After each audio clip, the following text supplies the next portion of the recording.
చేస్తున్నా. ఇనిమెట్ల గ్రామంలో నువ్వు దౌర్జన్యం చేయాలని వెళ్ళావు, నేను మనవి చేస్తున్నా. ఇనిమెట్ల గ్రామం చరిత్ర అంతా ఒకసారి తిరగవేయండి. ఇనిమెట్లలో ఏ రోజు నా తగాదాలు లేవు, ఏ రోజు నా ఫ్యాక్షన్ లేదు, ఎన్నికల సమయంలో ఎవరు కొట్టుకున్నటువంటి సందర్భాలు లేవు.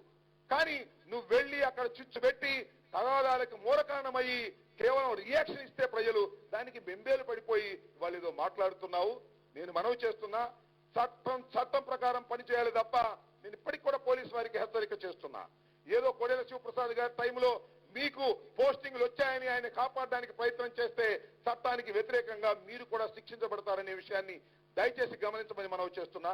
తప్పనిసరిగా నేను మనవి చేస్తున్నా, 12వ తారీఖునే మేము ఎప్పుడైతే కంప్లైంట్ ఇచ్చామో ఆ రోజునే రిజిస్టర్ చేయవలసినటువంటి కంప్లైంట్ ని రిజిస్టర్ చేయకోకుండా మీరు ఇవాళ మేము ఒత్తిడి చేసిన తర్వాత, మేము ఎస్పీ గారిని కలిసిన తర్వాత, నేను నిరాహార దీక్ష చేస్తాను కోడెల శివప్రసాద్ గారి మీద ఇచ్చిన కంప్లైంట్ రిజిస్టర్ చేయకపోతే అని చెప్పిన తర్వాత అప్పుడు మాత్రమే మీరు రిజిస్టర్ చేశారంటే మీరు ఇంకా కోడెల శివప్రసాద్ గారి చేతిలో కీలు బొమ్మలలాగా వ్యవహరిస్తున్నారనేటువంటి సందేహం మాకు కలుగుతుంది.